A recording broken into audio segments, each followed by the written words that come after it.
Hello and welcome. You're listening to the Evolvepreneur Secret Show for entrepreneurs. And I'm your host, Brian Silverthorne.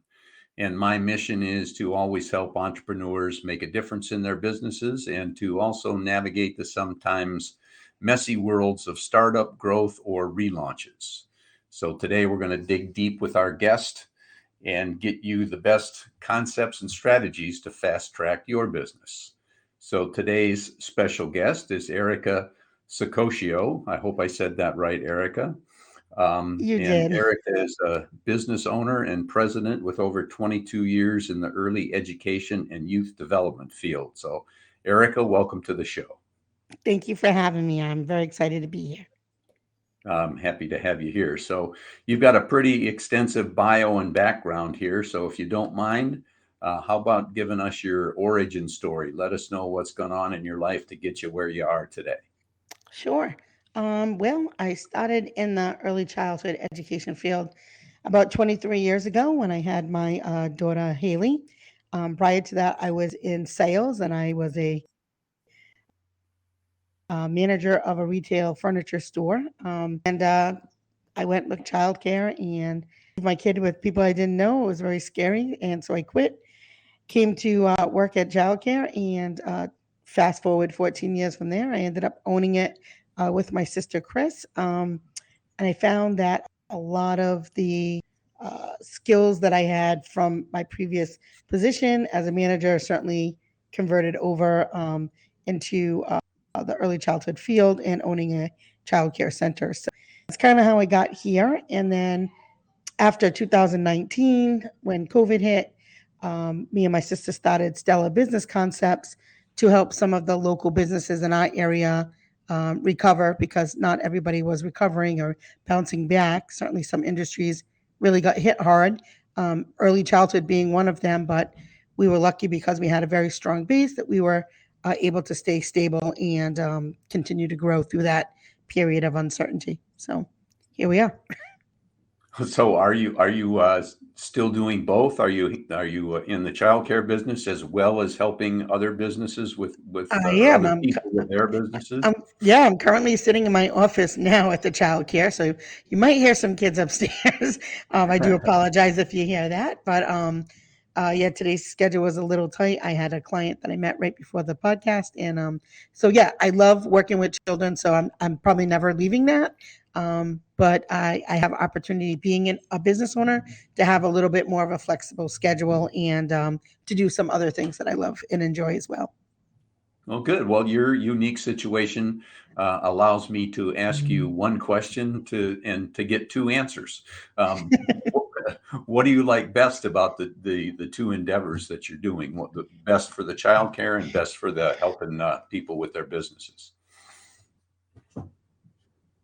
I think with women, I mean, just the way that it kind of happened. I really loved working with women and empowering them and helping them see that they could really pretty much do anything they wanted to if they had a clear vision, stayed focused, stayed consistent. And I think that kind of just started even in the early childhood field.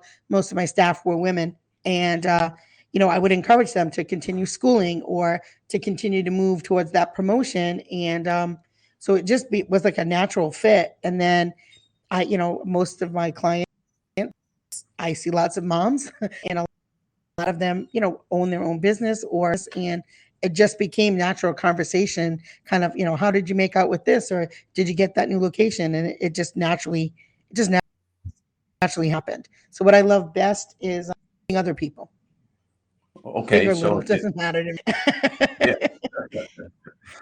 it sounds as if you're focusing on not probably not totally, but mostly focusing on helping women um, Yeah. I mean, in their businesses. that's just kind of who reached out. It wasn't part of my mission or my business plan. It just is kind of naturally how it evolved. Maybe those are the people that are just really comfortable coming to me. I'm not really sure. Like I said, it just was the natural conversation at drop off and pick up as people started to change careers or lost their jobs and started looking for new ones and said, maybe I'm just gonna kind of work for myself. Yeah, well, you just said something that's very interesting. You've got a daily flow of potential clients at the drop off and pickup at your childcare facilities, right? I do. I do. That's very nice. Yeah. So, do you have any kind of a description in your head or on paper of what your ideal client looks like when you're helping them with business situations? I think I really enjoy people who are just starting out a business and maybe don't even have a business yet, but maybe more of a business concept. And they're not really sure like what's the next step. Because I think at the beginning, if you've never owned a business, it can seem overwhelming.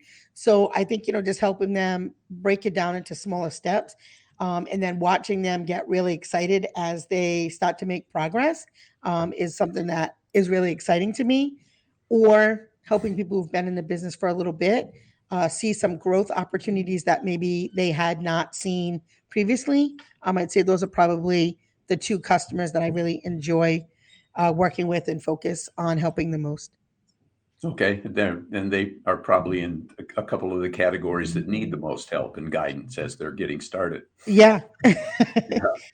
So other than that unique situation of potential clients at the drop off and pickup line, how does your ideal client find you in other ways? Most people find us either through social media. Our website isn't even up yet. So mostly social media or people that we have worked with in the past. Um, and, referrals, I would say. And then we just joined the Chamber of Commerce just to kind of start networking with other businesses in our local community, not as our childcare program, but more as business owners in, coaches in the area. Good. Is one method working better than another? What's the most successful? I would say probably referrals. And I mean, I think, good business practice stays the true and same throughout years. I believe in some traditional things like handshakes and meeting people in person. I really don't enjoy the online type of things. Like we do some workshops here and they're in person. Yeah. Um, I just there's some kind of synergy that happens when people are together in a room. I know, I can tell by your face, you know what I'm talking about. There's Oh just yeah. something magical that happens when you have, some dynamic business owners together, like collaborating and sharing ideas. And, there's just something magical about that. Yeah, I'm a big fan of person to person stuff, and you kind of get. I mean, you can be pretty good at it technically or Mhm. remotely, but being there in person, you get the better feel for people Yeah. and allow them to get a better feel for you as well. So Yeah. And I it's a think I'm great. used to I'm used to being I'm in the trust business. I mean, let's face it. I mean, most people do not leave their children with people they don't trust. So I'm Oh 100% yeah, in the trust business, like somebody who takes care of your money. You know what I mean? There's certain fields that you have to really know that person before you can make that commitment, business commitment and otherwise. So I think that having that skill set and understanding that really has helped us out a lot. yeah, you're right. Well, people do business with, what do they say? People they know, like, and trust. That's So correct. trust is very high on that totem pole there, and especially with kids, like you say, people don't Yeah. want to drop their children or Yeah, that's my grandchildren, friends now. whatever it happens to be, off with somebody that seems to be a little shaky. That's for sure. Yeah, yeah. So when I So I think, as one of the other unique benefits about the industry that I'm in is most of our customers are with us from 5 to 8 years. I mean, our customer retention is, insane.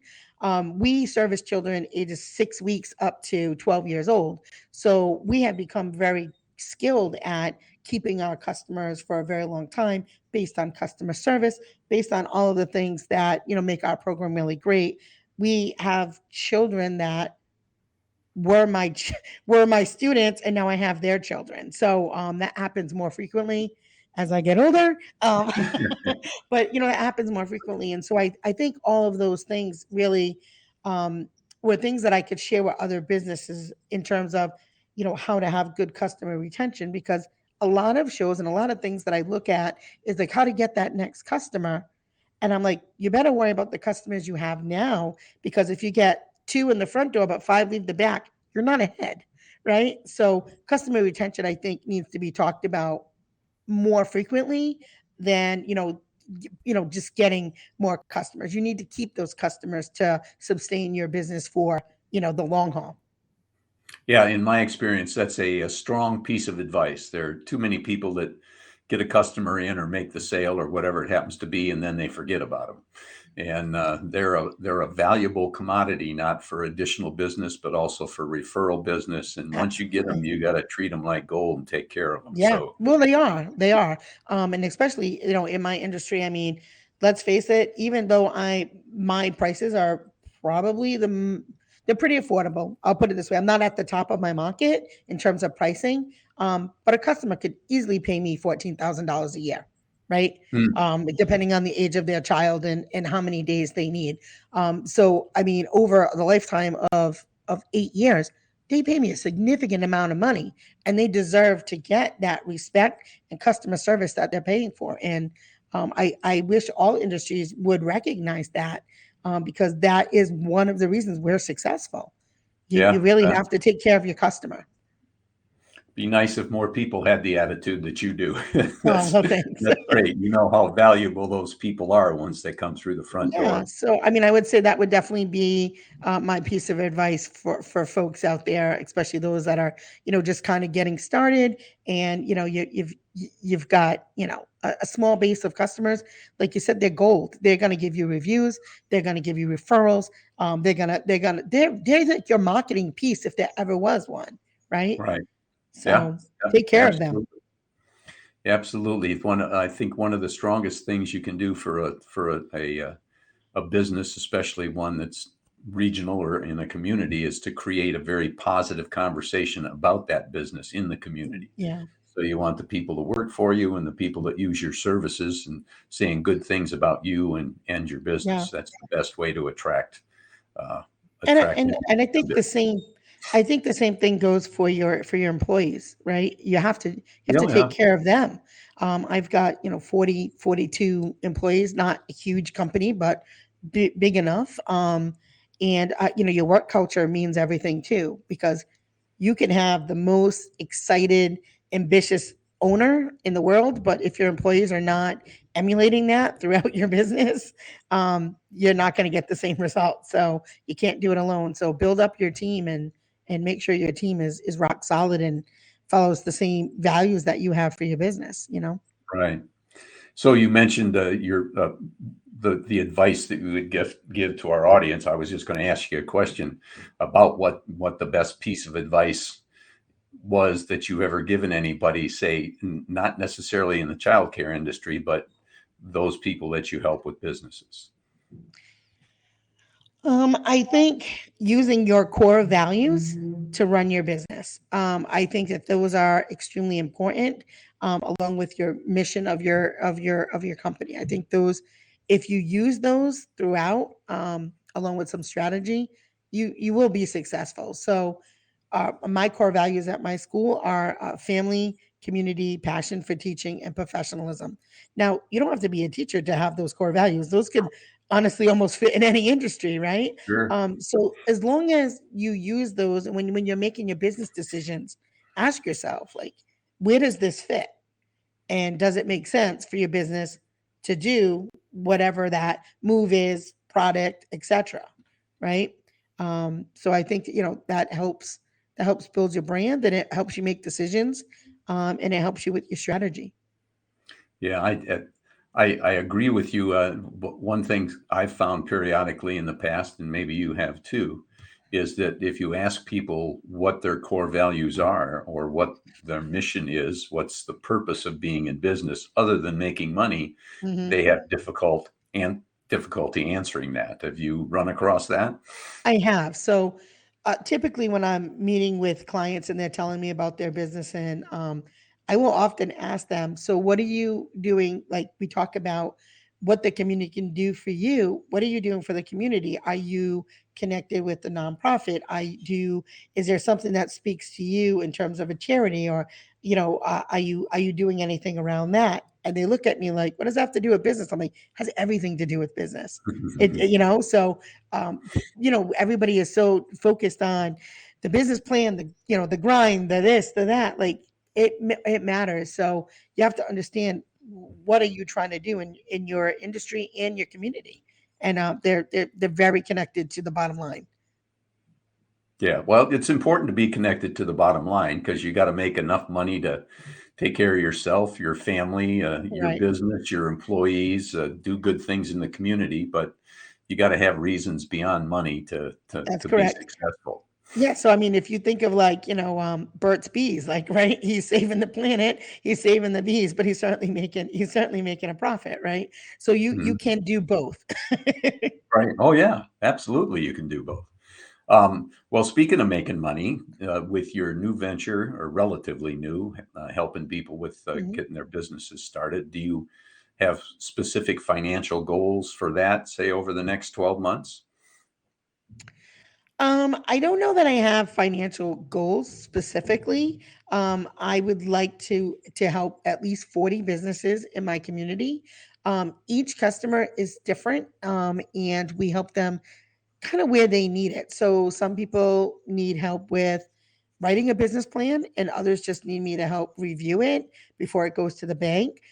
So I think for me right now, because unfortunately, um, the secondary business is not where my primary income comes from. It really did just come from wanting to help other people.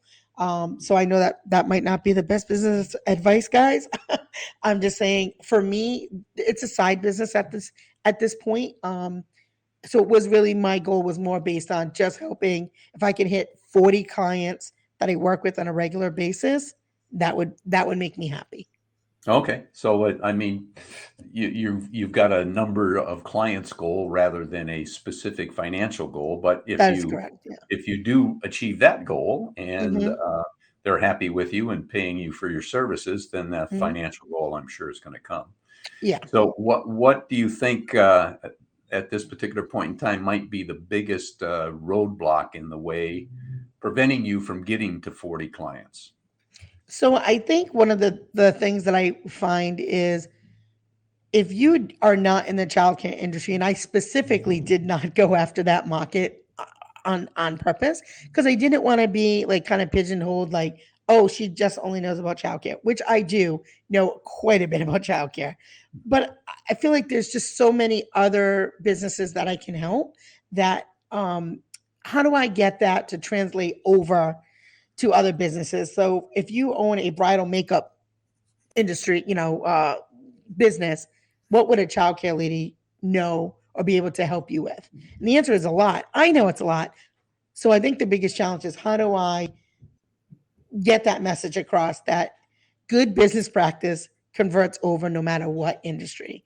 Good principles convert over no matter what industry. So I think that would probably be the biggest challenge. Yeah, I hadn't thought of it that way. A lot of times the biggest challenge is that when people get out in the world, they want to be all things to all people, and people don't believe that they can do that. So the best way to get started is to pick a niche that you know and I do know. well and get started. And Well, that's what every article says. yeah, you've already got that niche. You've got it built, but Mhm, like you say, the basic business practices, mhm, doesn't matter if you're, you know, have a strawberry farm or you're making automobiles. mhm. It's still about people and systems and Yes. all the internal stuff. Oh, So yes. yeah, to get that message out might be a challenge, but I think it's a way to one of the ways is set yourself up that you've got X number of years of experience and Mhm. success in this industry that has all the basic layers of Yeah. operating successful business in any industry that you can help with. Yeah. I mean, I So, would say our industry is definitely one that has a large number of operational procedures and systems in place, just due to the nature of what we do here. So I understand that part of business very well, right? So I think, like I said, I think that was probably just the biggest challenge.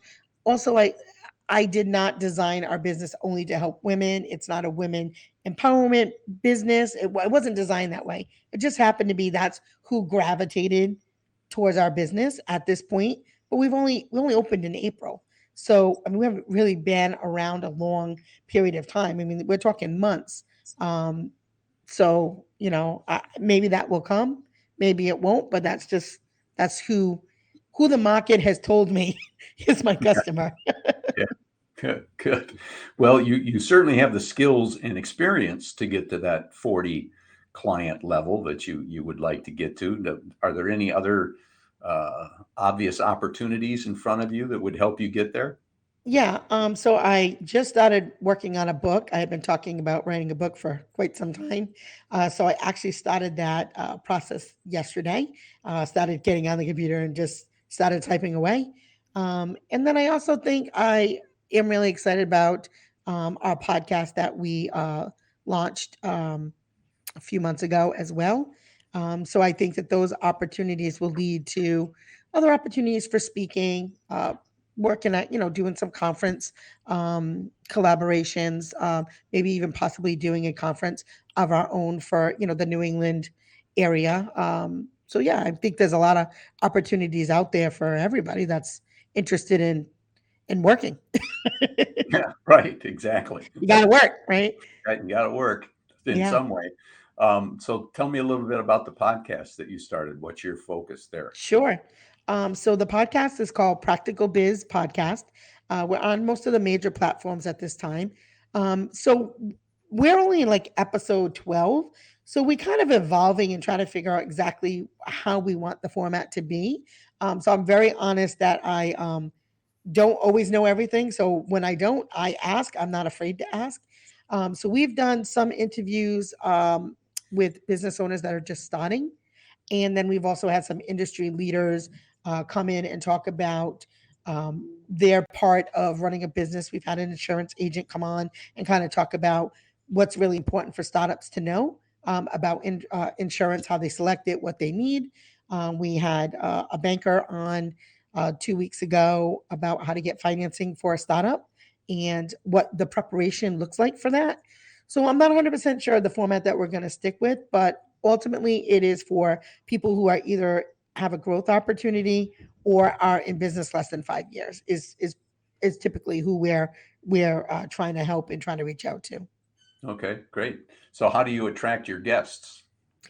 Some of them we just talk with through Instagram. We don't have a website platform set up yet where people apply to come on, but we're working towards that.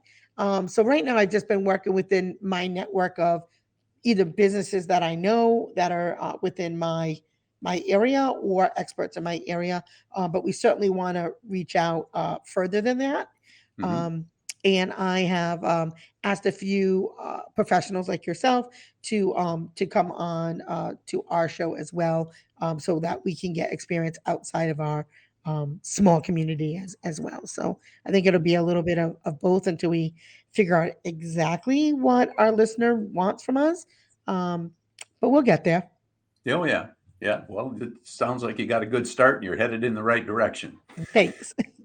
So we're getting toward the end of things here. Do you have any final thoughts and or anything you want to do to let people know how to get a hold of you? Sure. So it is, you can find us on Facebook at Stella Business Concepts. You can find us on Instagram at Stella Business Concepts _ RI1. Um, or you can email us at Stella Business Concepts 1 @ yahoo.com. Any one of those three ways would be a great way to reach out. If you have a great business story and you want to share and be a guest on our podcast, we'd love to have you. If you're in the New England area and looking for a business coach or consultant who can help you with your startup, we'll be happy to have a consult and see if we can help you out. Great. That's now we know how to get a hold of you. Well, I already do know now how to get a hold of you, but everybody else will now too. And I know you like to do things face to face, but if you're successful with your podcast and enough people hear you, you may even pick up some remote business as well. Yeah. Yep. Yeah. Yeah. I mean, yeah, I think that that's probably inevitable. But you asked my preference. So preference is people for sure. I'm in the people business. I love people, little people and big people, all people. I love people.